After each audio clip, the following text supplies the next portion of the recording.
is up, RotoGrinders? Dean here. An hour and a half, 90 minutes of nonstop NBA DFS conversation talk, taking you straight up the lock. 7:30. It's a 7:30 tip-off tonight. Just a four-gamer. There was 5 games. One was played earlier today in Paris. Shout out to Donovan Mitchell, who absolutely smashed. What's up, chat? Kindly hit that like button. Do you subscribe? Do you turn on those notifications? Do everything. Hit all the buttons. Hit all the things. Steven in chat saying, I was first. Congratulations to Steven. I see Ruthless Villain took down the what did you take down there last night? In a hand build. Let's see. Third place in the $12 DK single entry. So shout out to Ruthless Villain. We were a minute or two late today because myself and Bobby Gomes, you guys know Bobby Gomes, we somehow pre-show. What are they doing pre-show? What are they talking about? They're breaking down the slate. We like to keep it organic when we get in the show, so it's usually pretty light. We were talking about Cat Williams and Chris Tucker, and then Bobby let off the wildest take I've ever heard on Chris Tucker, and maybe we'll set a poll for the chat as well. Maybe producer Steve can set up a poll for the chat, your favorite Chris Tucker movie, and we're going to include the one that Bobby said. Bobby, tell the people what you're welcome. What is your favorite Chris Tucker movie? So obviously everyone's going to go with Friday, and I'm a big Friday guy too. The chat's going to go with Friday. I was a big Money Talks guy as a kid.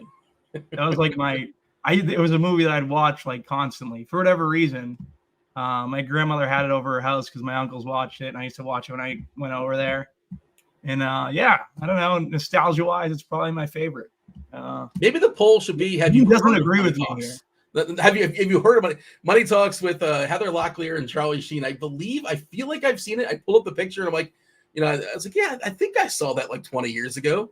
I don't remember much about it. He had a little cameo. He wasn't really a main player, but he was in Silver Linings Playbook. Of course, Rush Hour. You said everybody's going to say Friday, but not Devin. If producer Devin's lurking, Devin Tim agrees with me. Tim agrees with me. This makes me feel good. Tim agrees with me. You and Tim are best friends, if that's true. I cannot believe it's really good. It's underrated comedy. It's not like a fantastic movie, but you can say underrated comedy. That's a different point. Underrated comedy, sure, but to say that's your favorite Chris Tucker movie, that's the lead that I'm. It's just a nostalgia thing. I used to watch it all the time. It's the same thing with my fascination with Paul Pierce, probably because I liked him more than ever else because I used to watch him all the time. I don't know. It's just whatever. The people in chat are answering as Chalk Donkey says it's a solid movie. James is just saying definitely Rush Hour. The poll is just, have you seen Money Talks with Chris Tucker? There you go. Is Devin hanging out? The Devin's going to get excited. His ears must be ringing if we're talking about Rush Hour. Okay. We'll delve into such things throughout the show. Of course, crunch time comes in about 45 minutes or so. We got, I think it's SquirrelPatrol. You got Taylor Smith and Kevin Roth. Roth busy digging into weather this weekend as far as football. We don't really freak out as far as football until like Saturday, Sunday or so. But man, it looks. Have you seen this, Bobby? Are you following this for the football? Weather-wise, I'm catching you off guard here. I'm curious if Roth updated. Yeah, like it's supposed to be like, I don't know, negative 20 or so in Kansas City. Yeah. I don't know as a Florida boy. Yeah, what's the 20 sounds really cold to me. I've been in like 20. I've been in that give or take, but I would imagine you've probably been like at 0 before. The difference is like negative 20 and like 0 or 20 has got to be massive too. But man, the Dolphins are nuts. I guess Kansas City probably is not going to love it either, but that just feels like I bet the under alt today just for funsies, like under 39 or something like that, like plus 200 or something, because it just looks miserable. Yeah. What's the coldest you've ever? You're a New England guy, so you've probably been in like some completely miserable weather. I've been in miserable. I don't know. I've probably been under 0, I guess. I don't know. It's not as bad as it used to be for weather. Like we don't get as much snow as we did. I would imagine minus 20 isn't the greatest weather. It's probably worse if there's like a breeze or something going on. Like have you ever been to Vegas and it's like 106, but it doesn't feel like 106 because there's no like humidity? Yeah. Like when it's 100 here, it's humid and it's awful. But yeah, I don't know. Yeah. It's just like it's I lived in Vegas a couple times. Yeah. And the thing about Vegas is it's sneaky cold sometimes. It's in the desert gets sneaky cold the right time of year as well. But by the way, in chat, they're talking about little Chris Tucker. Let's see. See a couple of comments talking about him. like Kyle Murray. Is that the Kyle Murray? Says who is Chris Tucker? That is the Kyle Murray. That is a more egregious. That can't be true, right? Is he just having fun with this, or he might be just having fun with us? How young is he? He might be. I don't know. He's pretty young, 25, 26. But still, and Tucker, to be fair, hasn't done a lot of movies lately. I guess like Silver Linings playbook we've seen, but like otherwise, he just kind of like took a long break. You pull up his eye. Oh, you know what he was in recently? He was in Air. He popped up in Air. He wasn't starring in it, but he was in Air. The Nike Jordan, Affleck, Damon. Did you watch that? No, I didn't. It's pretty good. Is that what I'm supposed to have seen it? It doesn't. Yeah. I've never heard it. Yeah, no, it's good. It's definitely worth watching. It's about Nike signing Michael Jordan, basically. Just never. I'll check that out. I think I saw like trailer for it or something. All right, Kyle's 27, by the way, and I guess Tucker has not done a ton lately. But anyways, we should dive in. Saw Rush Hour, like I'd imagine, or Friday. Yeah. That's the chalk, right? That's definitely the chalk. Yeah. Fifth Element, maybe. I'm not sure. He's in Fifth Element, right? I think he's so. in Fifth Element. Fifth Element's a very good movie. Am I wrong in saying that? I thought he played a really annoying character. He just yelled Kobe the whole time. But right? That's what he plays the whole time. That's him. I did not like it. But I saw it when I was like, it was many, many years ago. Maybe I have to revisit Fifth Element as well. We'll see. Who had the orange hair? Who was the chick with the orange hair? Famke Jensen. How do I know that? Yeah. No. Zell, Mila Jovovich. It was either Mila Jovovich or Famke Jensen. One of those two. I believe she was a model. Me and Tim are like in lockstep. I love Fifth Element too. Tim's a big Fifth Element guy? Yeah. We got to have you and Tim have to create your own movie podcast, apparently. It was Mila Jovovich, by the way. That was the official answer. Bruce Willis starred in it. Anyways, hey, the Dallas Mavericks are playing basketball tonight, and Luka Doncic is not playing basketball tonight, which means you're playing, I don't know, 3, 4, 5. Some might even put 6 Mavericks in their lineups this evening, which seems a little wild to me. But that's just the way the slate sets up. We do have one late game because it's ESPN doubleheader, Lakers versus Phoenix. That game, neither team is on the front end of a back-to-back. Neither team's on the back end of a back-to-back. LeBron, as protocol, is questionable, but I would imagine he's going to play because he always, 99% of the time, plays through these questionable tags. So I assume no shenanigans for the late game. Phoenix, we have Gordon expected to play. He had his knee last time. He should be good to go. Bull will be available too, for whatever that's worth. But the only really thing up in the air is Reddish, who's got a face. He's questionable. And Hachimura is doubtful with his calf. But yeah, Luka, the slate is all about Dallas and how you handle Dallas and what you're doing with the Mavericks. Luka is out. Dante Exum is out. Maxi Kleber officially doubtful. We haven't seen him for a while, so upgraded to doubtful. Grant Williams, questionable with his ankle. He's been bad and not getting a lot of minutes. He feels really fragile. We'll see if he plays or not. And Derek Lively, I guess, is Lively officially just doubtful? I thought he was out, but whenever you have a doubtful tag, you're essentially, I don't want to say 95% of the time you don't play. Very rarely do the guys play through a doubtful tag. Really good, real life basketball game. The Celtics take on the Bucks. That should be a fun one for sure. I believe that's the first half of the ESPN doubleheader. Al Horford is out with an illness they gave him, and Porzingis is expected to play with his knee. Boston went to OT last night. They're playing the back half of a back-to-back, and they are traveling, so kind of a tough predicament for them. Thunder on the back end, and the front end, just Portland. Yeah, Bobby. It's I just ran some optimals, add some bells, add some whistles, add some variants. Very first one on DK, I'm getting 6 Mavericks. Second one, 5 Mavericks. Then 5.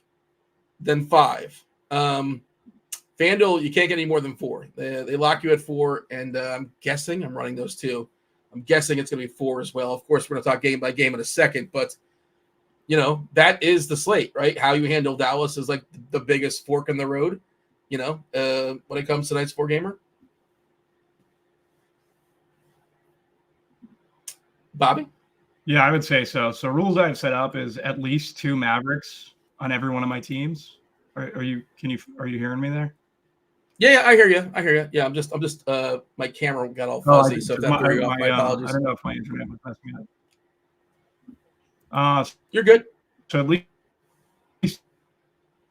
2 Mavericks, at most 5. And then for the chalk Mavericks, I made a rule. Irving and Tim Hardaway Jr. I might just lock Hardy and add Josh Green to that. And so it'd be at most 2 of Hardaway Jr., Josh Green, and Irving. It's kind of how I'm approaching it. And I like the correlation with the Knicks, too. I think Jalen Brunson, first game back in Dallas, he's probably one of my favorite plays on the slate. Also very interested in some Randall. So I think the correlation in that game and just getting that game right is definitely a big part of this 4-gamer. Couple of revenge games on the slate. The Brunson burner, Jalen Brunson taking on Dallas, going back to Dallas, and Drew Holiday as well. Hey, this is not for tonight. We care about, tonight only for DFS, but this is kind of positive to see. LaMelo Ball upgraded to questionable tomorrow. Good. I didn't realize he was this close. And the Hornets are horrible at injury reporting, and usually they underreport. But okay, I hope he comes back soon. Hopefully tomorrow night. But that's good. They definitely need him. The Hornets are certainly struggling. They are very much injured out there. But all right. Anything we should say, big picture wise, when it comes to the slate before we kind of dive in, break it down. Some pretty big totals, 245, 237, 233, 238, kind of the new reality of the NBA, but anything you want to mention, anything you want to stress before we do a little game by game? Yeah, for me, just like how this season's kind of gone, I think that getting away from these guys that I think Irving's probably the best spend on the slate regardless, but maybe flipping him and Brunson's ownership or just getting I think we've seen that these high value chalks definitely be cognizant on how you're playing the spends with DraftKings new. It's like you're coming in and out. I'm not sure if that's my connection or your connection, Bobby, but one of us is a little bit funky right now. I did run those optimals on FanDuel. Interestingly enough, the very first one on FanDuel, just 3 Mavericks. They did a better job pumping up the prices. So I think Kyrie's 10K over there. Can you hear me, Bobby? Yeah, I can hear you. Okay. But you might be like 5 seconds behind. So you can... we need Tim to tag in, but possibly, I don't know. Producer Steve. Producer Steve's excited about his Knicks, I'm sure. They are 5-0 since acquiring Anunoby. They're the best defensive team in basketball, small sample stuff, blowing teams out by an average 19, 20 points or so. They've looked great so far. And who are they playing tonight? The very, very, very popular Dallas Mavericks. So it's interesting what kind of stands. I think you can make game stacks, and we'll get there. We'll talk about it. Play for Dallas Mavericks. Play, 2 of Brunson, Randall, OG, DiVincenzo, Hartenstein. Those 6. You could make a full game stack. Could you do that on DK, or you have to play at least one person in another game? I think you have to play one person in another game. I think, right, Bobby? I assume so. I think you have to play at least one in another game. Yeah, I think you're right about that. Yeah. All right. That makes sense. But that seems like something that's worth exploring, and also potentially just getting away from. I think you have to have some Dallas. Do you have a rule as far as it's just going to happen organically, obviously, but are you putting any rule in to say I must have at least 1 or at least 2 Mavericks, or it's just going to happen and there's no reason to put that rule in? I have at least 2 for the Mavs, which I already said, but I was probably lagging when I said it, and no more than 5. Yeah, I was trying. Yeah, you did the old max headroom there for a second, but it's kind of jumping in and out on us. All right, in chat, please join the conversation. Ask some questions. I see some questions already sort of flowing in. I see many people standing for Money Talks. Daily Deo saying Money Talks is hugely underrated, hugely in capital letters. So I guess we have to revisit Money Talks. All right. For some reason in my head, I might watch it tonight.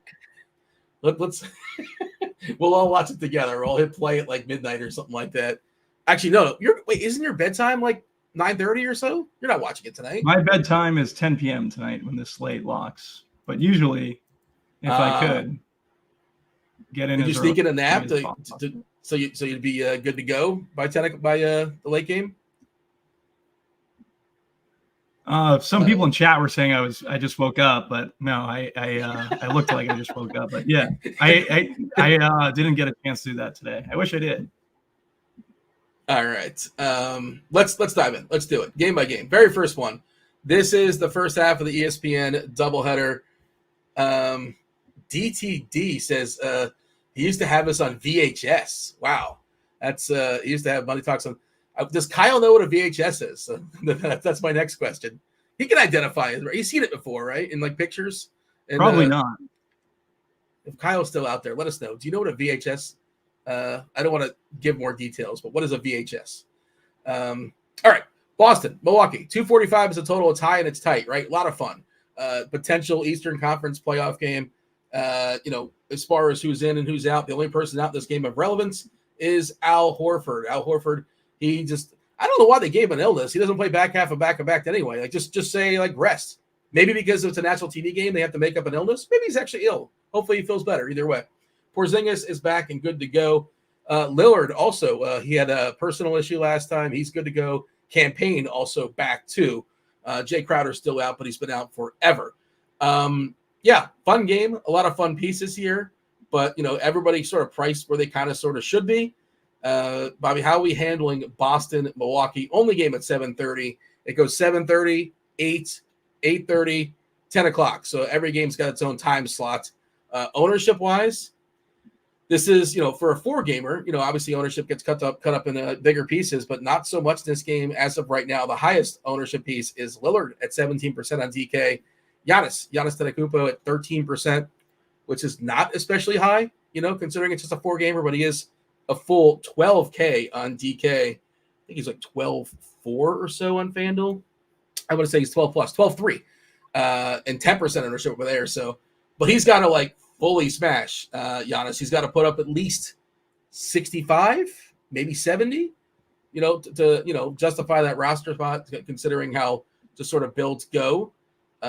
Yeah, Bobby, what are we doing here? Your Celtics against the Bucks. What kind of stands are you taking here? So I'm currently a little above the field on Giannis at 16%. Dame is probably my highest own. I have him at 25%. Brook Lopez, he's been awful. Get him at 9%. And currently no Celtics. I'm not getting Drew. I'm not getting Tatum. Not getting Middleton. There's not really a ton. It's like you said, it's probably a better basketball game.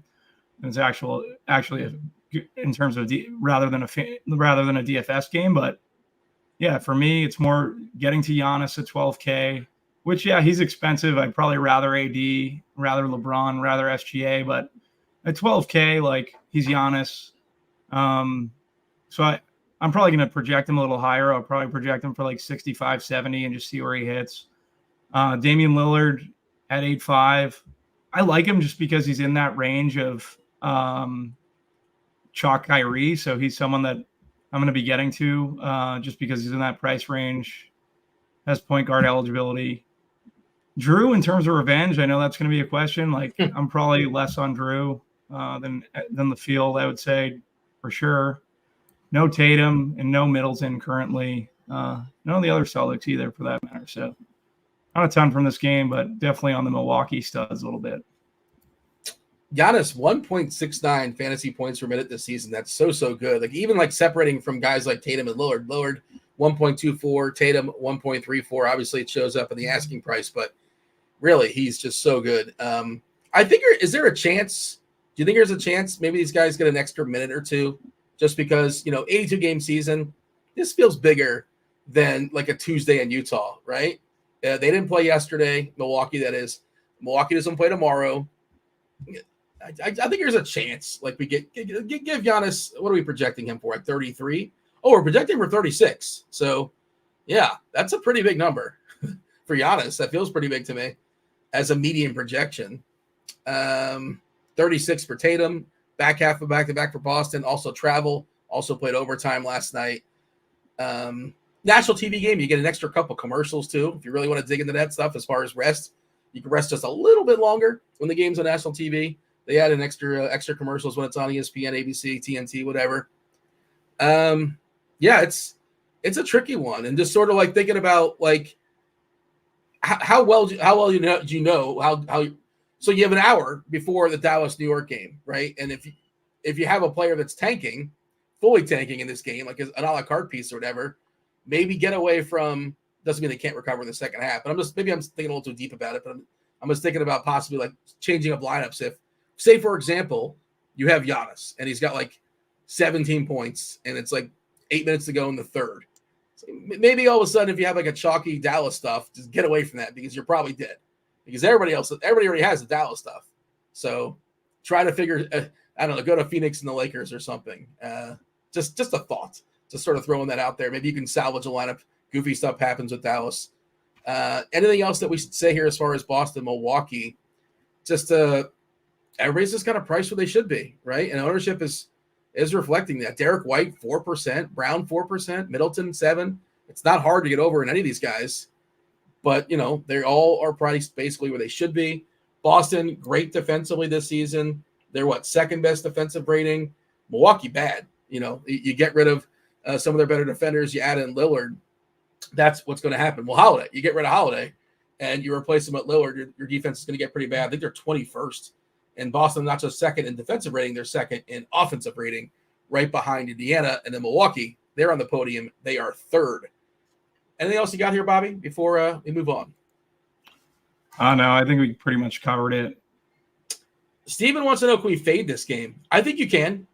Yeah. I mean, if you're making one lineup, you can fade this game. Yeah. Yeah, you can definitely fade it. It is the highest total game on the slate. I just keep that in mind. So for that reason, maybe you should want to pick some pieces. But yeah, I currently don't have a ton of it outside the Milwaukee studs.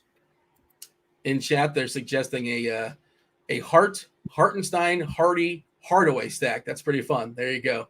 I like that. All those guys are playable. Yeah, and it's a game stack too. That's amazing. It's not. Yeah, that's pretty wild.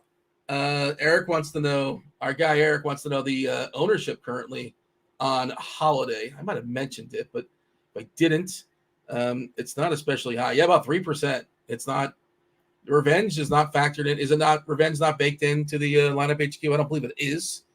I'm pretty sure it's not. Relevant. Oh, Jeremy Grant revenge too. I forgot about that. Man, he's not a lot of fun. You can make an all revenge stack for sure. Yeah, Kirkwood, our boy Kirky in chat says my sunburn went away. Last time, my camera does some funky things where it shows me really red or really white. I'm much more white than red. I promise you that. But all right, got to get some sun one of these days. We'll step outside. Let's move on. Let's talk about the 8:00 game. Talking about the old revenge game. For Jeremy Grant, they are 12-point dogs here versus OKC. That's the Blazers, of course. 237 is the total. They are 12-point dogs. I did say that already. As far as who's in and who's out, Ayton is officially doubtful. I assume he's not going to play. He's got that knee. Jabari Walker is kind of a tricky one. If he doesn't go, Reith feels a little bit stronger. We saw that, they just got completely thrashed last time. So the Reith chalk, tanked. It's the opposite of smashed. It was weird. He's one of those guys, why not play him in a blowout? Who cares? And they did play him for 3 minutes. They said, well, let's bring him back out there. And then maybe a minute or two. And they said, what are we doing? One of our starters is out there. Get him out. So it was odd. I thought they're going to bring him back and let him close. They did not. So the Reith chalk was horrific. As far as OKC, they are fully healthy. They have a lot of players. We did see last game at halftime, the old Dortcher chamber. They switched their lineup. Lou Dort did not start the second half. It was Cason Wallace drew the start in the second half. Not sure if they're just kind of messing around with stuff, but just want to note that. I don't know if that's going to change anything as far as their starting lineup going forward, but just beware. Our poll has ended here in chat, by the way, Bobby. Apparently, hold up, 50% of the people in chat have seen Money Talks. Is that for real? That's I don't know where you're at. How have you not seen Money Talks? I've seen it. I've seen a lot of movies. I've seen everything. Well, not everything, but I've seen a lot of movies. Not everything. And, you've had your misses. Hold on a second. I just got to pull up the box office of Money. It's for a $48 million box office. And that was back in 1997. So they did all right. $25 million budget, but that's not a huge hit. Has it been on Netflix for years and I'm not aware of it? I don't know. Maybe we're going to revisit. I just had it on VHS. I'm with the guy in chat who also had it on VH. Fair enough. Kirkwood said Epstein list. That's why that actually kind of hit off the conversation because we were talking about the Cat Williams, and that was basically what Cat said about Chris Tucker. Oh, yes. I've only seen snippets of like 15 or 20 seconds. Yeah, I've not watched the entire like 2 hours of 40 minutes or so with Shannon Sharp. But all right, let's get back on the rails, I suppose. Portland, OKC. This is another game where theoretically you could just throw it out, and I'm not saying you should. Again, if you're making one lineup, you can. It feels like a blowout on layaway. The Blazers, they are a disaster. SGA is certainly awesome. Chet looks great. Jalen Williams is solid too. Giddey's kind of fallen out of favor. I'm telling you, Giddey's kind of fallen out of favor here. Talked about it yesterday. I don't think he's long for being on the Thunder. I don't know what his contract stuff is, but I don't think he's a part of their future plans. Tonight, though, we care about tonight and tonight only. Blazers, Thunder. What do you got?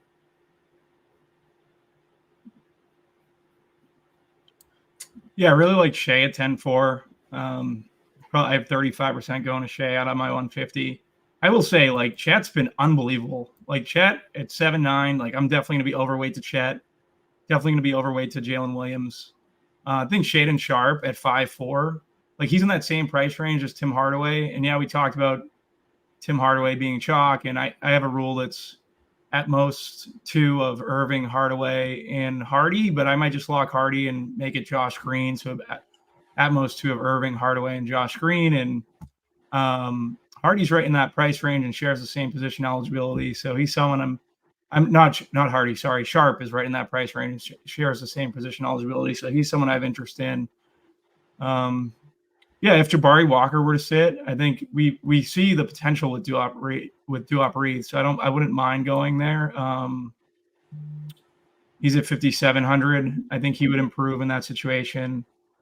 And that's mainly it. Anthony Simons at 7-4. He's got point guard shooting eligibility. I don't hate him. I'm getting to some of him, but for me, my favorite play would be Shea, Chet, Jalen, and then from Portland, Shaedon Sharp. SGA on DK coming in at 27% ownership. Simons at 20%. I wouldn't play Simons unless I'm running it back with at least one of like the good Thunder players. If one of SGA, one of Holmgren, possibly Williams. But like, for Simons to get there, this game has to be close. And if this game is close, you got to figure at least one of these players for OKC is doing some damage. Scoot, who's, been disappointing, but we're projecting him for 32 minutes, 10% ownership. Jeremy Grant not getting a ton of ownership for his revenge game. He's hard to trust, man. And again, there's a potential blowout on layaway. He's one of those guys that is first pulled in a blowout. It is a back-to-back situation for OKC, and it's the 3rd and 4 nights. Also, I believe you mentioned that too. But, it is the Blazers, so how tough can this game be? Let's see, there were some questions in chat. I wanted to get that. They're talking about Cat now in chats. Apparently, I'm with Kirkwood on the Kevin Hart take, by the way, in chat. 100%. Do I want to read Kirkwood's takes? Yeah, I guess it's I have to get an update as far as what's going on with the who's coming at who. I listened to the Stephen A thing today, going at Whitlock. I listened to that too. That was. It's like this. For whatever reason, I don't know what it is about 2024, but people are just attacking each other. It's there's I don't know. It was an interesting listen. Yeah. Is he going to get in trouble for that? Stephen A? No, he's too big. He's fine. Yeah, he said he ran it by his bosses or whatever, but like ESPN needs Stephen A more than Stephen A needs ESPN at this point. I think that's kind of he was talking about how First Take is whatever you think of First Take, it gets awesome ratings and it's number one in its time slot and people love it for the last 12, 13 years or so. And he's very good at what he does. You got to tip the cap. Like a Skip Bayless, very good at what he does. What he does is a different conversation, but they're good at it. You got to say that. They're like Whitlock, you. You're like them. No, what do you mean? You're like what the sense? of DFS. I don't know what that means. I don't know what that means. Is that a compliment? I have no idea. I'm not sure if you're saying that in a good sense or. But I'd say it in a good sense. we should run a second poll to people like Stephen A. What their thoughts are on Stephen A. I can't stand Stephen A, by the way. Most people have a take on him. Yeah. But Stephen A versus Bayless, you got to pick one of those two. Yeah, he's very good at what he does. You got to tip the cap. He's very talented. Yeah, I'm not going to say he's not. Yeah.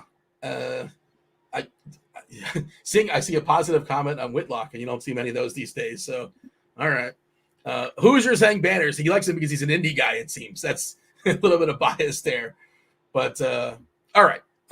It's a 4-gamer. We're getting off the rails. We still have an hour until tip-off. Crunch time coming in 25 minutes or so. You got Roth hosting that, holding it down, as well as Taylor and Squirrel. This feels like a game where I don't know if I want to get like one player. I don't want to get one like good player, quote unquote good player on Portland without playing somebody in OKC. But this also might be a game I may just throw out, but then now I'm just like going to be stacking New York and Dallas like everybody else. Like I don't want to do that like everybody else. I'm trying to find a way to be different on this slate. And I don't know, SJ is certainly a way to kind of be different. You know, it's a 4-gamer and we're giving him, 25% ownership, 26, which, I guess the Phoenix Laker game is probably the best way to get different, I think. Obviously maybe the first one, Boston, Milwaukee. It's just that everybody's so expensive. We're just sort of talking through it and trying to find ways, trying to find paths. I liked your idea of Simons with a run back. Like you definitely have to run back Simons for sure. That makes a ton of sense. We just got Walker and Ayton rolled out. So, I think Reith is going to project well again. I want to see if we had something for if Walker was out, like an if then. He's typically not a guy you would have an if then for, but like if they're going to make one, like, there's not many out there. There's not many options to choose from. Let's see. We had if LeBron is out, like I can't imagine LeBron doesn't play. If Grant Williams is out, that's possible. He seems to be legit injured. But yeah, I'm curious what kind of update we get because I think Reith is going to be somebody that projects well. But again, understand the fragility. We're currently giving him 24 minutes, and I'm going to guess he's going to jump to like 28 or so. And he's a fantasy point minute player. OKC, the one thing they have that they give up a ton of rebounds. So, Reith hangs around the basket. He also can hit a 3. Yeah, he might look okay. I'm curious to see where projections have him when the update comes in. Because I'm assuming we had Walker listed. Yeah, we had Walker getting 22 minutes, so they got to go somewhere. We did not have Ayton get any minutes because he was officially doubtful. That would have not made a lot of sense. But if Reith, how do you feel about Reith now? 5.7K, do-up Reith on DK. I think he's more expensive on FanDuel. Let's see. Yeah, 6.2 on FanDuel. What do you got, Bobby? Are you for me, like at 5.7 on DK, I think he's no. A little bit. I think I'm lagging still. Okay. Yeah, so for me, Reith at 5.7 would definitely be in play when Jabari sits. I would bump his minutes up.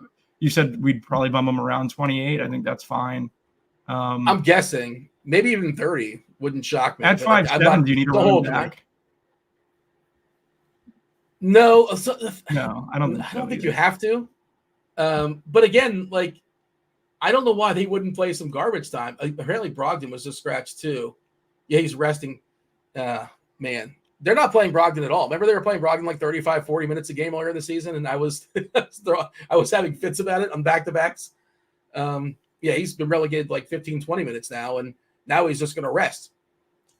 I don't understand what Portland's doing. I would imagine it makes Simon Sharp. Yeah, they're not really playing Brogdon anyway, so I don't know. It's not been that relevant of late. Yeah. Slight bumps to you guys. Scoot is already getting projected for like 32 or so, and obviously the projection team they're going to figure this out and they're going to dedicate more time to it than we are. But yeah, Simon's already getting 34 minutes. Who might be interesting is Shaedon Sharp. I think he's the most. He's got room to grow at 27. We're giving him 27 minutes. I can see him going to like 30, 31. And he's 5'4". He's also in that range of Hardaway Jr. Mm-hmm. there's a bunch of other Mavericks in that like 4-6 to 5-4 range. So yeah, I like Sharp. Yeah, I think that's the best player to benefit here. I'm trying to think like who else would get like Thibault might get a few more minutes, but I don't think you want to play Thibault. Matisse Thibault is like, a 3 and I want to say 3 and D guys. 3 is not great. His D is very good, but what is he going to play 20 minutes and still he's going to scratch and claw to maybe get 12 points or something like that. I think Sharp is probably the biggest benefactor here when it comes to the ruling out of Brogdon. And we only had Brogdon for 18 minutes. So, but they're going to go somewhere. They'll get dispersed. All right. Anything else we should say as far as Portland OKC, or shall we talk about the star of the show, the entree, the main course? That is the Knicks in Dallas. You got Brunson on his revenge game against the Mavericks. No revenge against Luka because Luka is not playing. Not just Luka, but other pieces are out too.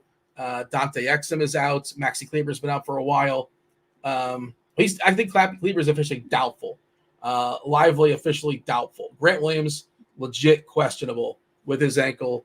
You got anything else, or shall we move on? No, let's get to the main course. Everyone's talking about dinner in chat. You're throwing out main courses. I'm getting hungry, so let's get to the Mavericks.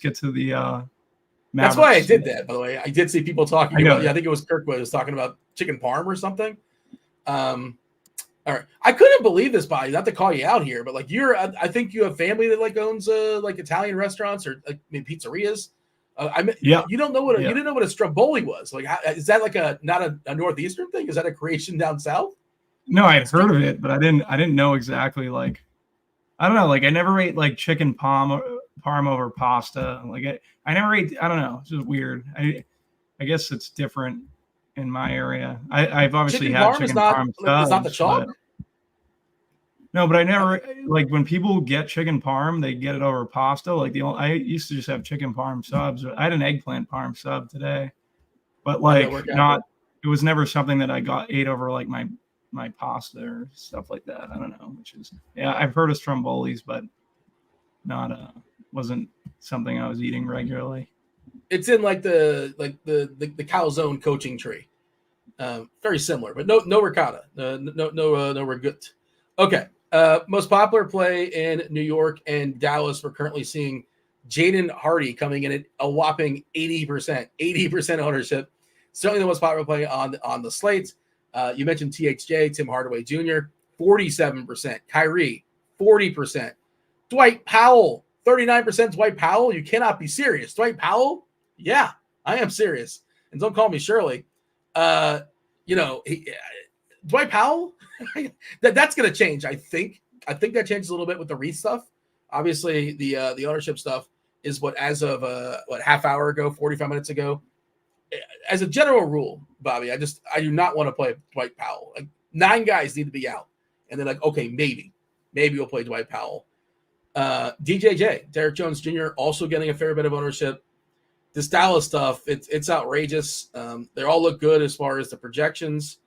Hardy, Hardaway, Kyrie, Powell, Jones, even Josh Green, all those guys getting at least 32% ownership. So you want to power rank the Mavs? Any sort of rules? You kind of touched on some rules, but feel free to reiterate the rules you have with Dallas. I know you're talking about with Hardaway and Kyrie and Hardy, I believe. And you were talking about just lock buttoning Hardy. And I think I'm doing that too. Just going to play him. Yeah, I think Hardy's a lock button. If he doesn't start, then maybe he probably drops down in ownership and you don't have to fully lock him, but probably locking him at least 2 Mavericks in every team, no more than 5. And then in terms of the chalk, like no more than 2 of Tim Hardaway Jr., Kyrie, and Derek Jones Jr., I would say. I think that would probably be – we have Derek Jones getting 27%, 37%. So those might be the 3 that I'd probably want to not get all 3 of them on the same team, I guess. We've talked about guys in Irving's range that I think make Irving fadeable, and the way DFS has kind of gone in terms of salary. You've complained about it on every show I've done with you for NBA. Is that the value is just so much better up top, and Irving's a phenomenal play tonight. But there are guys in his range, like Brunson. I love Brunson at 8.7, love Randall at 8.8. Guys in his pricing tier that maybe allow you to get away from him. I think it was 2 times ago. Irving was in this situation and he completely busted. Was that the game where they won? They won by a ton, and like I had Kyrie overs before Luka was rolled out, and it was very depressing. It was miserable. Like he didn't play the entire fourth quarter. But yeah, this one, yeah, it's and like you said, you say I was complaining. I would say I was educating. I was pointing it out. Potato, I suppose, but sure. I probably was whining a little bit, and I can get that way sometimes. We did have an update as far as ownership stuff, as far as projection stuff, and the new refresh has Anthony Simons looking really, really good. 42 DK points is his current projection. So, yeah, he just landed in 42% of my DK lineups. And again, there is some fragility to that, but what works out pretty nicely, if this game stays close, is the optimal that I have. And again, I had some bells and whistles and all that. Anthony Simons paired with SGA. 1 player that plays in New York and 5 players that play for Dallas. So that's kind of sort of somewhat interesting. They're asking about Seth Curry. Man, Seth Curry feels fragile. He's got to hit his threes. Otherwise, he's not going to do much out there. What is his projection? I think it was like 15 or 16 points last I checked. Is that still what he's getting projected for? Yeah, around 15 points at 3-3, 20 minutes. Ugh. What is he's in the pool if you're running a bunch of lineups, right? If you just catch him on the right night, but I don't know, man. You got a Seth Curry take. I don't feel good about it. Sure, in the pool, he's at 3-3. I think he's for sure in the pool. For me, like it would be interesting if he were to start, and then you'd have to make more of a decision. I currently think Hardy's starting, and for that reason, I'm locking him. If he was starting and Hardy wasn't, I feel like I'd probably be getting to more Seth Curry. I'm currently you're not Xing out Hardy, obviously. You're just getting more Curry.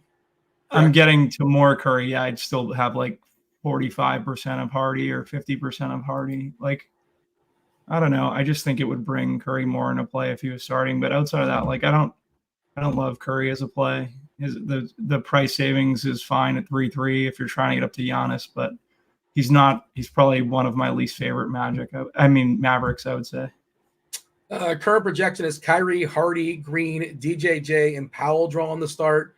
I do think there's a chance we see Curry start. THJ, Hardaway Jr. almost always comes off the bench. Don't know about Grant Williams. How many minutes are we actually giving Grant Williams? Probably not a lot. What's this update here? Maxi Kleber officially ruled out. Lively officially ruled out. Grant Williams officially in. I'm afraid to play him because they do not give him a lot of minutes. And I think he's like legit like playing through stuff. Either that or he's just terrible. You probably watched him a fair bit on Boston. He had his moments on Boston. He hasn't had many moments on Dallas. He's just been like basically bad.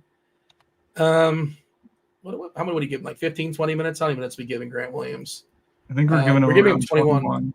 Yeah. Is he in the pool at 21 minutes as far as the projection? I don't feel good about it. He's in the pool, but I don't love him. He's not. He would be in the same kind of situation as Seth Curry for me, especially with him being banged up, right? Yeah. New York, runbacks, game stacks, favorite player for New York. Ownership-wise, it's pretty close. Brunson, Randall, 25%, 24%. We touched this earlier in the show. Some people jump in late, but New York, they're 5-0 with OG Anunoby. They have the best defensive rating. Very, very by far. Again, 5-game sample, small sample stuff. OG is a really good defensive player, so maybe not terribly shocking. They are missing Mitch Rob out for the season. His defense was spectacular, but 100.2, I should say, defensive rating on the season in the last 5 games, which is 6 points higher than the next best team. So, they've certainly been locked in, winning games by an average of 19, 20 points or so. I lean Brunson over Randall. I think they're both fine. You have a preference amongst the two? Ownership-wise, it's basically the same, 25-24. Yeah, I'm getting over on both Brunson and Randall, but I would prefer Brunson like you. I do think that their rotations are pretty condensed at this point, and Tibbs is going to play these guys a ton of minutes regardless. So I like guys like Hartenstein at 6'5". I like Dante DiVincenzo at 5'1".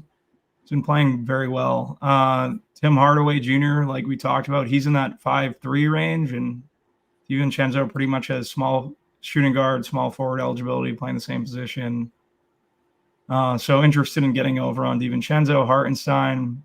But yeah, my favorite Nick for sure, Brunson and Randall. And some of these teams, on some of my Knicks teams, like I won't have any Kyrie. Yeah, He's I the think that's easiest one. He feels like one of the easiest ones to fade just because he's got to really, he's got to put up 50, which he absolutely can. But it's easier for a 3K guy to pay off his salary than it is for a 9K guy to pay off their salary. It's just sort of the thought process there. And sure.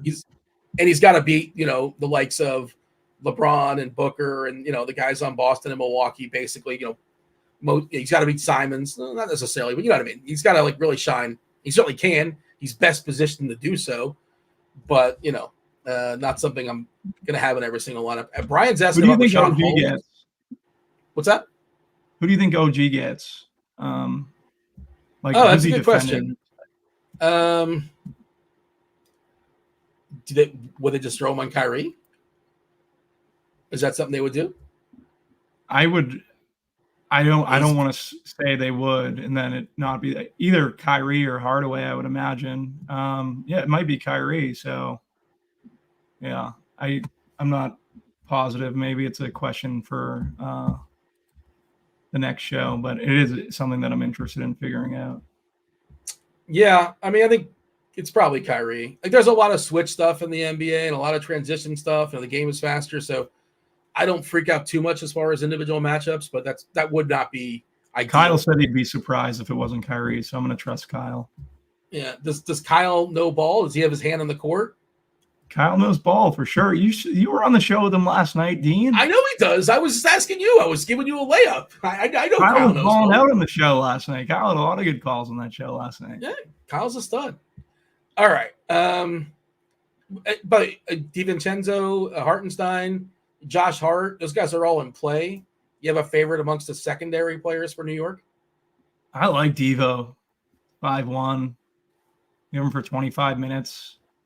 He's been playing well, shooting guard, small forward eligibility, same as Tim Hardaway Jr.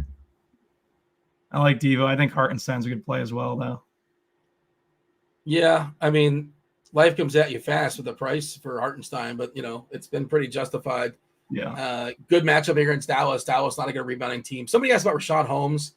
I would only play Rashawn Holmes in lineups where I'm under the field on Dallas. Unless he's starting, I can't imagine he would start, but if he does start, but we're projecting 3 minutes for him currently. Essentially, if you're expecting this game to get ugly, then Holmes can mop up, right? But, do not feel good about Rashawn Holmes. It's really, really fragile. I hate to say it, but Powell feels a lot more secure than Rashawn Holmes. But that's kind of where I'm at there. Phoenix and the Lakers, let's knock this one out. Crunch time, knocking on the door in about 5 minutes or so. 238 is a total. Lakers are, 1.5 point dogs here. Back half of the ESPN, TNT, national TV doubleheader. As far as who's in and who's out, pretty clean, right? Drew Eubanks officially questionable. Doesn't really matter. Gordon should be good to go. Eric Gordon no longer on the injury report. LeBron is questionable with air quotes. And Achimura is doubtful. Reddish has got a face, so he's questionable. I don't know how much that matters necessarily. They have a fair bit of wings that are all mostly irrelevant. Some studs in this game, though, right? You got Davis, you have LeBron, you have Booker, you have Durant. How are we handling Phoenix and the Lakers? The last game of the night. Yeah, Davis is currently my highest owned play on the slate. I feel like he's similar to Giannis in this situation, and he's just cheaper. So really like Anthony Davis. I do like some of these Phoenix guys. I do probably more than the field, I would say. I like Booker. Think he's in an interesting spot. Point guard, shooting guard, 8,900, right there under Kyrie's price. I like Nurkic at 6'8" as well. Just for Christian Woods. Where do we have Christian Wood? Who's guarding Nurkic on this? Well, obviously AD's there and stuff, but yeah, Wood's been better. He's been getting better. I think it was a LeBron quote was talking about Christian Wood, basically saying all he cares about is getting buckets. He just wants to score points, which we like from a DFS perspective. Just be on the court and score for us. But he's been more disappointing than not this season. I mean, obviously, like when he was the guy in Detroit, he had some nights in Houston too, but certainly he's well behind, LeBron and AD, but he's also priced that way too. I think he's in the pool. I don't feel great about him, but I think he's in the pool at least. Yeah, I also think, No speaking Rudy. of LeBron, I think LeBron gets lost in the shuffle here, like at 9-7, I think, for the studs. So I don't mind getting to LeBron either. And the salary savings allows you to do a little bit more. So I don't hate LeBron as a play and as pivoting off of AD. I think they're closer than what we kind of realize but what their ownership's saying around the industry. So, yeah, well, we still have LeBron. Yeah, 25-16. I thought LeBron was coming in lower. Christian, are you willing to play Christian Wood tonight at 4-3? Willing to? Yeah. Am I happy about it? No, but I'm willing to. Yeah. I'm willing to play him. I wish he was had some power forward eligibility, but center and center only. And to be fair, center's not it's not a massive opportunity cost tonight. I don't think it's center. And of course, you get the roster too if you want to do so. I'm willing to do it. We're going to give him 22 minutes. I assume we're not projecting Rui in, right? BT's doubtful. In part, that's opening stuff up there for Wood. I'm okay playing him. I think I play him ahead of Prince. We are projecting Reddish in. He's getting 23 minutes. He feels like he's fallen out of favor too, but they have other guys, right? Max Christie, Vanderbilt, that players you don't really want to play. Reeves, Torian Prince. Yeah, I don't think I don't want to play Prince. You're just begging them to get 20, 25 or so. Eric's asking about Vanderbilt in chat. I don't have any confidence in Vanderbilt getting there. I don't expect to play Vanderbilt. I don't play nearly as many lineups as you do. I'm playing a couple main lineups and then a couple other stuff, but no more than 6 or 8 lineups. Build them by hand. But Dex in chat, by the way, Derek Jones Jr. or Josh Hart for tournaments. I think in part that is what number Maverick would DJJ be? If he's your 5th or 6th Maverick, probably Josh Hart. If he's your 4th Maverick, probably DJJ. That's my answer. What's your answer? He's my 4th Maverick, so yeah, I would go DJJ. All right. I don't love the game for Hart, really. Maybe that's a bad take, but I usually like playing Hart when it's grinded out games, and I don't feel like this is going to be that kind of game environment. I've seen several people ask about Precious Achua. Precious Achua? Is that something we're doing? I don't think I'm doing that. I'm not doing it. What do we have him for? Maybe 12 minutes, I think. So. Yeah. Let me pull it up. It's probably in the teens. Not even 12 minutes, 10 fantasy points. Yeah. This is another one of those, if you're low on Dallas and you think this game's going to get out of hand. And again, it's only a 4 or 5 point line or so. Producer Steve's telling us here in chat. You never know. It certainly could get out of hand. It certainly could be ugly. New York's been awesome, blowing people out. And this Dallas team isn't spectacular on paper, right? So maybe New York's a good bet, -4, to be fair. If I had to pick a side, that's the side I would be on this game. But, I think I think I love the Knicks tonight for what it's worth. I might bet New York. We'll see. He did get 20 minutes last game versus Portland, but I think that game was a blowout. Don't do that. I'm going to mush your Knicks. I'm sorry. He just mushed the Knicks. Yeah. Cousin chat saying it's moving to 5.5. I'm not sure if it's moved or he's saying it's on its way to moving to 5.5, but I'll see what my book has. It's currently right now. Where are we at? 4.5. Who on this Mavericks team is going to be able to stop Randall? The more I think about it, he's going to absolutely eat tonight. Derek Jones feels too small, right? Just too, I don't want to say wiry, but Randall's got too much girth, too much strength. But that's probably who they're throwing him, and it's probably not going to work out. Yeah. And you could say the same thing about Brunson. You think Kyrie's going to slow down Brunson? No, they probably don't put him on there, but I like double Nick studs builds and not having Kyrie in tournaments for what it's worth.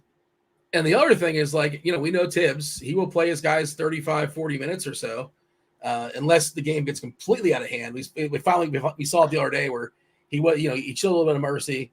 He did not sweep the leg. He pulled his guys at the end, most of the fourth quarter, I believe, because it was a massive blowout versus the Blazers. But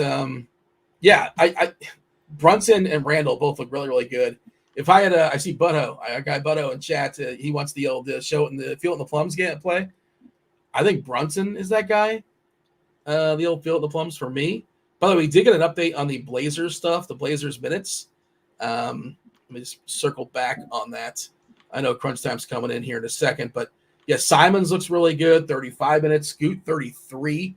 Sharp, I think, got a couple extra, 28 minutes. Let's see, Reith up to 28. So he's going to hit some stuff. Duop Reith, 28 minutes. And I think he can get a couple more if this game doesn't get out of hand and if he doesn't foul. He fouls a lot for the record. Give me your final thought here as far as Phoenix and the Lakers as crunch time comes in. Yeah, favorite play from this game is Anthony Davis, but I do like Booker as a run back. Favorite play on the slate, because crunch time is here, Julius Randle. So Dean's going Brunson. I'm going to go Randle. Roth is probably not happy. I stole his Brunson burner play. Yeah. You're going to need the Brunson burner. Anything to keep warm if you're in Kansas City this weekend. Roth, I see you writing up about that game. Can you quantify how, as a Florida boy, you're a Florida boy too, and you got your hoodie, you're good to go. You're probably going to layer up if you're going to Kansas City. How cold is feels like -10, -20? How much colder is that than 15, which sounds cold enough as is? I don't know. I'm from Florida. I've never experienced something. It feels like here in Houston of 5 below recently. And every time I stepped outside, I just howled like a banshee because it's all I could do to be warm. I was just like, ah! It was that cold. You could ask TJ. It's just like a typical day for TJ. TJ's not here, Roth. I mean, not now. You could ask him later. Not right now. Squirrel in DC area. It gets pretty cold there. Taylor, I don't know. Is Taylor off the grid? Do we know Taylor's whereabouts? I'm not sure if he knows whereabouts. Taylor, you want to confirm or deny? I don't need GPS locations, but give or take. Southern California, so not very cold here. Well, there you go. There you go. I wish I was in Southern California right now. I didn't peg Taylor for a SoCal guy. Didn't no, I could see it. I could see it for sure. Where did you peg him, Roth?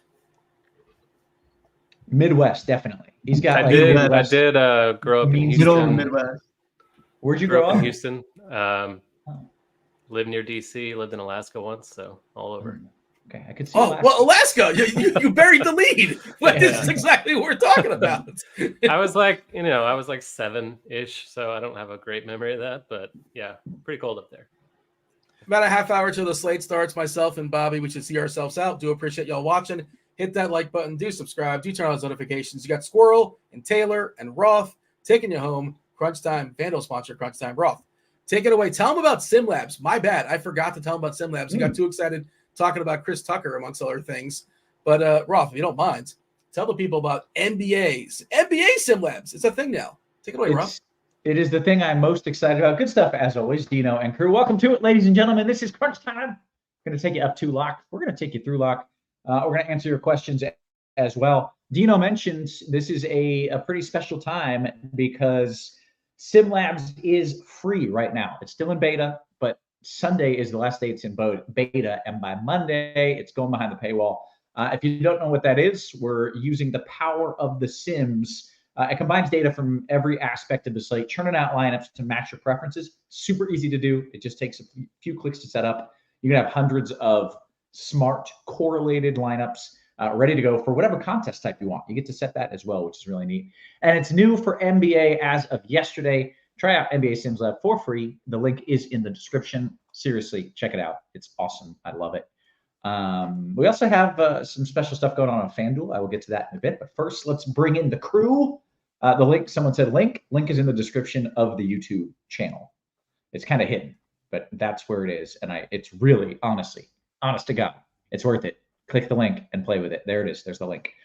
We got Taylor in the house. SoCal guy, obviously. SoCal guy. Taylor. What up, Taylor? Obviously. Not much. Pretty good little 4-gamer here. First time being on a show with John, so looking forward to that. And should be fun. Yeah, Squirrel, I haven't seen you a whole lot lately. I've missed you. How are you? Thanks. Yeah. No, I've been in football world, but as that winds down, ramping up basketball. But yeah, good to be here. Very good. Well, excited to have you. This is a smaller slate, and you're kind of the guy who takes down tournaments. That's kind of what you're known for. And I'm curious as we go through this, what your plan is, what your thought. Do you have like, you don't have to tell me now, but do you have like game theory ready to go? Yeah, definitely. It's like a very game theory slate. I'm not sure I can love this slate. Like I usually am like, there's still money to be won. Like this one's like it's very binary with Dallas. Like it's clear as soon as you start like looking at projections or anything. It's like because Luke is out, right? So it's very much just like, are you going to eat the Dallas chalk or not? Okay. Well, we will, of course, get the answer on that, get all your takes on all the games and all the plays.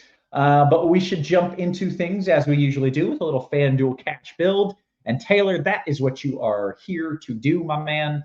What do you got? What do we like? Hardy, it looks like Jaden Hardy's got the rainbow there on FanDuel. Yeah, I feel like once a week or so we're getting these Luka out slates, and this is another one. Dante Exum also out for them. Derek Lively out. I think might be someone. Oh, Maxi Kleba is out, still out. Grant Williams is in.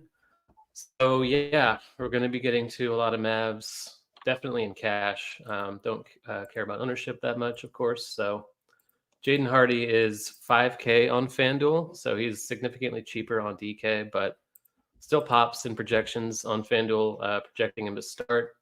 That's not a certainty. We've seen them kind of shuffle the lineup a little bit. So if he doesn't start at his ownership, he's certainly fadeable in tournaments on FanDuel just because he's more expensive. But in cash, definitely playing him. Even off the bench, I think he's a fine play. Should see plenty of usage with Luka out of the lineup.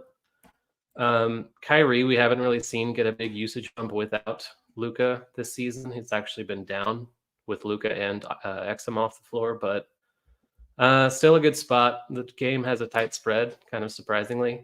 He's priced up a little on FanDuel, but still a good cash play. I didn't tag him as a core play because I don't think he's a total must in cash. Point guard's stacked on this slate.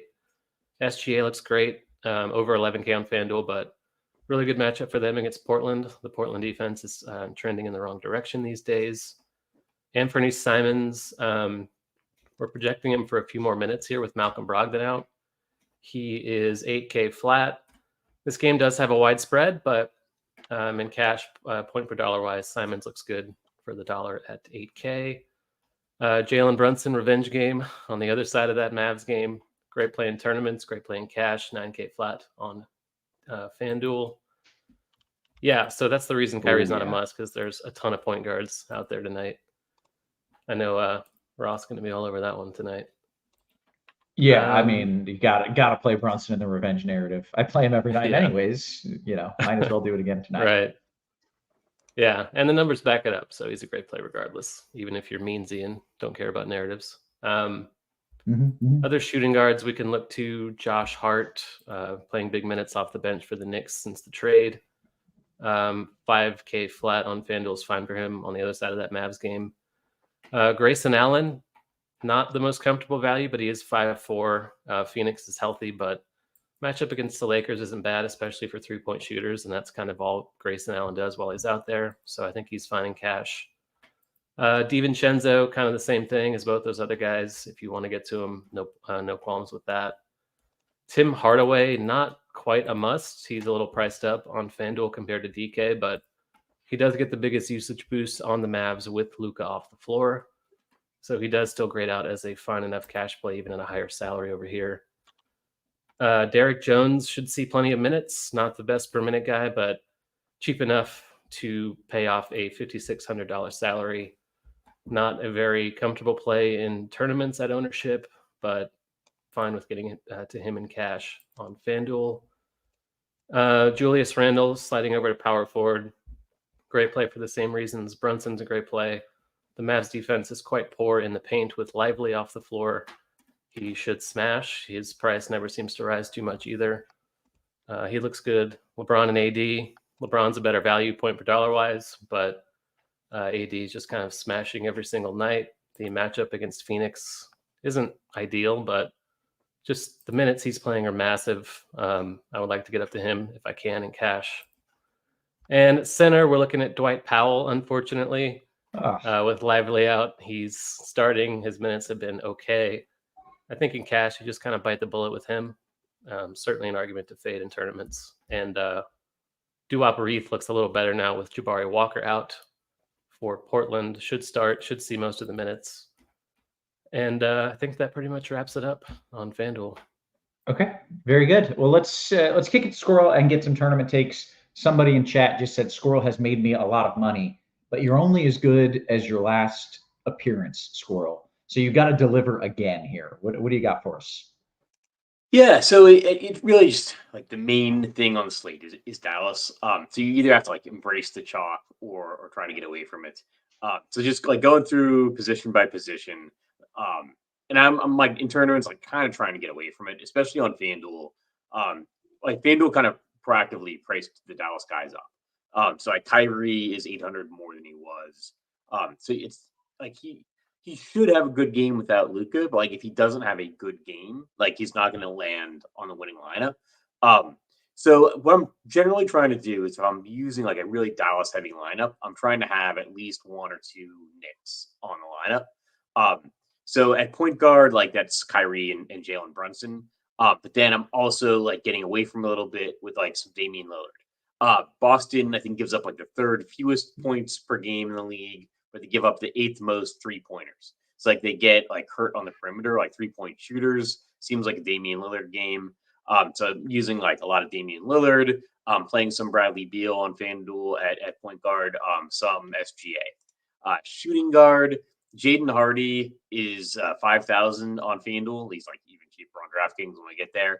Like Jaden Hardy is the Mav that I'm getting like having the hardest time getting away from. When I am getting away from him, like using some Grayson Allen, some Chris Middleton, same like 3-point shooters against Boston theory. And then if I am using a Dallas heavy lineup, like, playing some Josh Hart, Dante DiVincenzo, and don't mind like OG Anunoby, because like, the Knicks are pretty popular. Like when a Dallas guy isn't the best point per dollar guy at a position, it's generally a Knick after him. So, playing some OG Anunoby, and then you can really get different, like some Malik Beasley on FanDuel. He's like way too expensive on DraftKings, but he's only 4,500 on FanDuel. And even some Pat Connaughton. Small forward, again, it's like Derek Jones and Josh Green. I wrote a whole article today, by the way, just going position by position. But like in each position, I just separated the Dallas guys and talked about them first. So then, Grayson Allen, Chris Middleton, basically all the guys that I went through at shooting guard, plus LeBron James, I think is definitely in play in that Lakers-Phoenix game.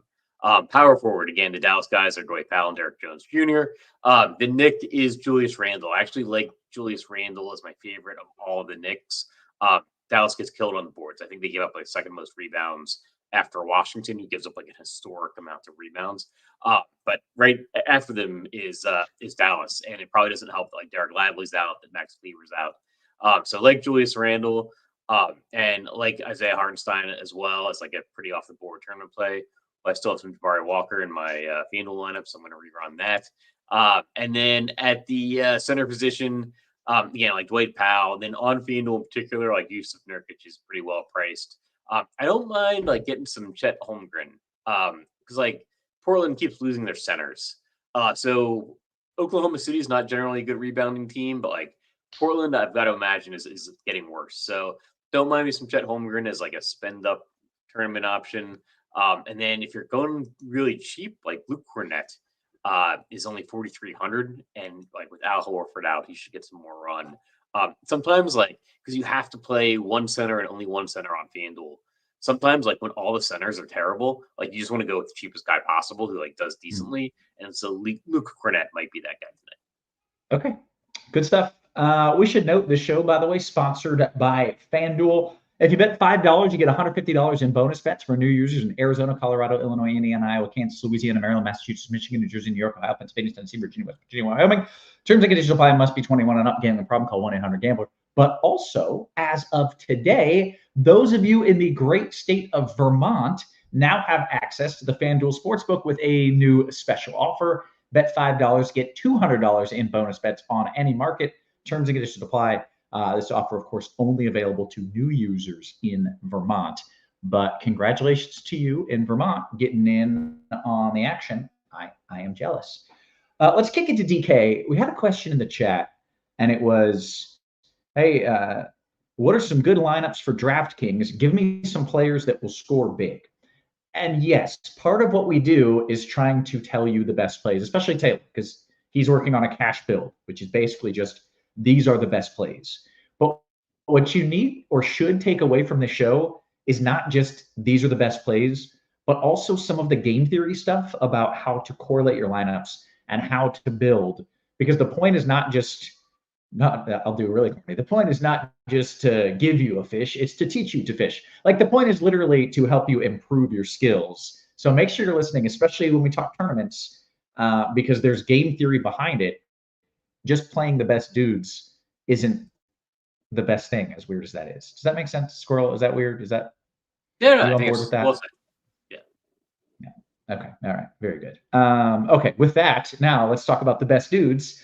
Taylor, who are the best plays on DraftKings? Surprisingly, it's a lot of the same guys that are the best plays on FanDuel, just because the Mavs are all cheap. They're cheaper on DK. We're getting to more of them over here. So cheap on DK. They're just like, and you can play. I can't not play them. I can't not. You can play up to some of these 6 guys. on DK. So Oof. I'm not sure you have to do that in cash. I mean, you got to spend money somewhere, and Kyrie's really the only expensive one, and he's not even that expensive at 9K. So yeah, Jaden Hardy. The thing over here is he's 3.7. So it's kind of hard to fade him even off the bench. He should see 20-ish minutes, and he gets lots of usage. I think 28% on the season with Luka out. He has a role regardless. We're hoping he starts, or we have him projected to start. So you can't fade him in cash, I don't think, on DK at that price. Other point guards, the same guys. Kyrie easier to get to over here for less than on FanDuel. Anthony Simons is only 7,400. I do have concern about Portland in that game. They are huge underdogs, but he does lead the team in usage, and point per dollar looks really good, assuming a full allotment of minutes. SGA, another guy whose price never seems to move much on DK. I think he's 10.4. That's too cheap for him. He's up to like 1.6 points per minute this season, and Portland's defense is not very good anymore. Jalen Brunson looks great. Scoot Henderson is popping into a few more lineups now that Brogdon's out, but not in love with that. Damian Lillard, Devin Booker, probably more tournament options than they are viable cash plays. Shooting guard, you can play Hardy over here. Tim Hardaway Jr. is 5'3". That's too cheap for him. He, even off the bench, should see 30-ish minutes. Like I said, leads the team or gets the biggest usage boost on the team without Doncic. So great play on DK. DiVincenzo, shooting guard eligible. Shaden Sharp's kind of interesting. We just got the lineup for Portland. He's not in it, which we expected, but with Brogdon out, potentially sees a few more minutes. He's only 5,400. I think he's cash viable, but maybe more of a tournament guy. Small forward, DJJ over here again. Josh Green. I don't know if I brought him up on FanDuel, but on DK, he's cheap. Like all the other Mavs, he's cheap and should see mid-20s to upper 20s minutes if the game's close. Not a great per minute guy, but he's cheap. Josh Hart, small forward. LeBron James looks great if you have money to spend at small forward. That's probably as far as I'd go at that position. AD, I love over here. Julius Randle looks great over here if you don't want to pay up all the way to AD. Josh Green, you can play. Josh Hart, it's the same guys again. And then at center, Dwight Powell is popping into most of the lineups. Unfortunately, Duop Reith, still cheap over here at 5,700. OKC is not a good rebounding team, so it's a good spot for him. Christian Wood, like if you don't want to play Dwight Powell, I think Christian Wood is possibly fine as an alternative off the bench at 4,300, I think. So you're likely paying down at center unless you're going all the way up to AD. Okay. Squirrel, I want your tournament takes, but first, there is a massive debate in chat about what vehicle, what kind of car you drive. Is it a Porsche? Is it a BMW? Is it a Prius? These are all suggestions. My guess is you don't have a car, which is a little off the board, but maybe you're in like a metro area, you don't need one? No, I do have a car. Somebody actually just guessed it. Well, they guessed my old car. Nobody's guessed my new car. So, and it's actually, it was like a live final purchase. So like when I finished second in the FanDuel live final, it was like 250,000. I had a Mini Cooper, a little blue Mini Cooper that I loved, but we moved about 8 miles. It was a Mini Cooper Countryman. So like this small SUV. And so yeah, I traded that in because we now live walking distance to a Volvo dealership. So we can just walk down the hill like when our Volvos like are in the shop or whatever. So like, my wife and I went out and bought like matching Volvos. And like I traded the Mini Cooper in on like Carvana or whatever. And I got like almost as much as I paid for it new like 5 years ago. Amazing. Those but cars are I great. actually like my Mini Countryman better. Okay, so the answer here is twin Volvos is what Squirrel drives. I drive a Volvo like XC40. There you go. Okay, it's locked in. No one had that, by the way. I want it noted. I don't think a single person. Derek says matching Volvo is contrarian. Chris Kirk, you're in good company. Kirkwood also, by the way, just bought a Volvo. So, hey, the other question I have is, Squirrel, is there a build here? Maybe it works better on FanDuel where you say Dallas is going to get run. They're going to get destroyed. Kyrie's not going to get the minutes. And then you pick like some of the Dallas scrubs and some of the Dallas starters who might still get run, like Hardy, even in a blowout. So I've got a guy for that, and my guy for that is actually not a Dallas guy. It's Miles McBride with the Knicks. So I'm like way over the field on Miles McBride because he's only 3,300 on DraftKings. But he should get the blowout run, and he's had like a few good games in a row. Like they got rid of Manuel Quickly and RJ Barrett. So like Miles McBride, he's actually a player that I've always thought was like pretty good. I think he went to West Virginia. And so he's gotten about like in the teens, like into the 20s minutes. But he's the guy that should get the blowout run for the Knicks. Like if this game gets out of hand, but the line is like somewhat close. But like any game can kind of turn into a blowout. And I do kind of like the idea of like game stacking some of the other games. I like using some Dallas pieces. In particular, like Jaden Hardy is really hard to get away from on DraftKings. Like he's just way too cheap. Like FanDuel priced him up to like 5,000. He's 3,700 on DraftKings. And he's like point guard, shooting guard eligible, so it's like really hard to get away from him. But I don't mind the idea of like playing Hardy. And I've got like a bunch of like Kyrie Irving. Like try to go like a little bit under the field. And like when I have like these Dallas heavy lineups, play like Julius Randle or Hartenstein or a Jalen Brunson, or like I go with like a game stack from another game, some Miles McBride. Gotcha. Okay. Do you want to run through positions, or do you feel like it's literally the same names you said on FanDuel and it's not worth it? So I'll just like point out some differences. Like the Portland guys are a little bit cheaper on DraftKings, so it's like much easier to get to like Anthony Simons. He's like 7,400 on 7,400 on DraftKings. He's like 8,000 on FanDuel. Miles McBride is somebody I'm playing like more of on DraftKings because he goes down to like 3,300. Shooting guard, more like Shaden Sharp, 5,400. He's like kind of a pivot to like some of the Knicks guys. Like I think he actually kind of vaulted DiVincenzo and Hart with the news that Jabari Walker is out. Small forward, no real big differences. Getting a lot less Grayson Allen. I think he's better priced on FanDuel. Power forward, getting some more of the Lakers guys like Anthony Davis and LeBron James. Center, it's like Isaiah Hartenstein, I guess, is a little bit better priced on DraftKings than on FanDuel. I will say also I still like Damian Lillard and some like the Bucks 3-point shooters. Okay, very good. Let's take some QQs. We got about 6-7 minutes here until lock. And the number one question I've seen for both cash and tournaments is how many Mavs are too many Mavs? So let's start with Taylor with a cash build. On DK, you can basically have all the Mavs you want. How many Mavs do you have in a cash build, or do you think is right in a cash build? I think 5 is the highest I would go, even though you can go 6. Just because I don't think we need 6. So probably 5. And on FanDuel, the max is 4, so 4.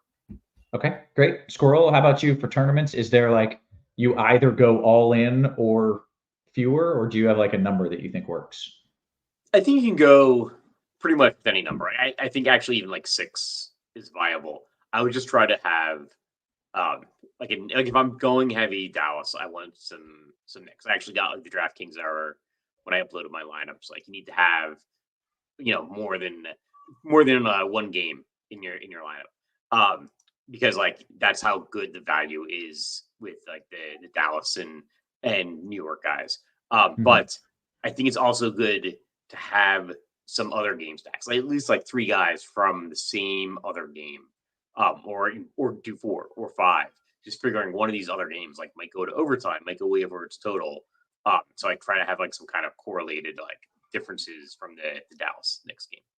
Okay, nice. Am I doing the chalk build if I'm basically going like 5 Dallas dudes with Brunson and Randall? Is that the build kind of? Yeah, that's pretty chalky. Yeah. Is like Shane Sharp the other guy. No, I don't even know who the other guy is. Maybe. Okay. Well, if you can hear my children melting down upstairs, that means the show's almost coming to an end. We are about 3-4 minutes until lock. Let's take some QQs as I am currently just sweating bullets and my children are killing themselves. Each other, rather. FanDuel GPP, theory in a small slate. Fading Bucks and Mavs. I'm going heavy on Knicks and OKC. Ooh, okay. This is a big one, Squirrel. FanDuel GPP. I'm fading Bucks and Mavs. I'm going heavy on Knicks and OKC minus SGA Giddy, sprinkling in other games. Am I going too far off the board? Not necessarily. So I guess I was having a hard time because like the Bucks and Mavs are in a different game. I prefer like playing like 2 or 3 guys from the same game and hoping that game goes over its total. If I'm getting different from like the Mavs. Okay, makes sense. Which stud would you like to build around tonight? DK single entry. That's a good question. I like Damian Lillard. Fun. Yeah, all right. DK GPP, and I might as well bring Taylor into this just so that we don't leave him out in the cold. Taylor, for GPP, rank him: Cornette, Wood, Powell. I think that's the order. Cornette's going to be the lowest owned, and Powell's Powell, so he's last. Yeah. Oh, God, I was really hoping you weren't going to say Powell. We were going to have issues. FanDuel GPP, scroll back to you. OG and Reith or Tybal and Chet? Maybe try Tybal and Chet, like because Tybal gets those like 3-point steals, so he's always kind of a sneaky FanDuel play. And Cornette's somebody that a little bit high on at the center position, or higher than like a sane person would be high on Cornette. Yeah. Okay. D-Rock says, DK GPP, scroll right back to you here. I've got Hardy and THJ. Last piece, you like Grant Williams or McBride? I'd go with McBride. Like McBride can get points. Grant Williams generally doesn't. And like in the blowout shouldn't necessarily affect like THJ or McBride or Hardy in particular. Yeah. Okay. DK alternatives to Powell in cash, which I love this question because the answer is never Powell to me, even in the greatest spot of all time. So Taylor, if you just refuse to play Powell in cash, even though now that I say this he's going to smash, is it Hartenstein as like the center alternative there in DK cash? Hartenstein's a lot more expensive. I love him, but that's a whole different price tier. I think the direct pivot is probably Christian Wood. Okay, great. We've got less than 2 minutes until lock. Let's lightning around a couple more out of here. DK, Taylor, you want SGA, AD, or LeBron? In cash, Let's call it tournaments. I think AD, SGA, LeBron in that order. Great. FanDuel single entry, Squirrel, Lopez, Dante DiVincenzo, or Hart and Nurk? Sorry, FanDuel? FanDuel single entry, Lopez, Dante, or Hart Nurk? Hart and Nurk. Okay. Brian Marshall, and a couple people brought this name up, says, Squirrel, how much of your boy Drew do you have in a DK GPP? Drew? Yeah, Drew Holiday. I have one lineup. Wow. 1 out of 150. 1 out of 150. That's a hard fade. Yeah. Ooh, okay. Sorry. Let's see. DK single entry, 9K in the util, less than a minute until lock. Squirrel, give him 9K in the util. In the util at 9K, Jalen Brunson, but I like Lillard. I'd do Lillard as like a pivot to Brunson. Nice. Okay. A bet, Taylor, for betting. Would you rather take Giannis for 13 boards or Tatum for 9? Probably Tatum off the top of my head. Okay. All right. And hey, with that, we have done all the things that we came here to do. We hit the lock. We gave the plays. We got the questions. And we made sure that you guys hit us with a little thumbs up before you leave, because this is free and we want to keep this show free and we need the eyeballs. We need you to hit us with those little thumbs ups on the YouTubes. And we found out what car Squirrel drives. So really, it was a successful night, all in all. We are going to bounce on out of here. So for Taylor, for Squirrel, for our wonderful production crew, always working hard behind the scenes, guys, we appreciate you. We love you. We will catch you tomorrow. You have been crunched.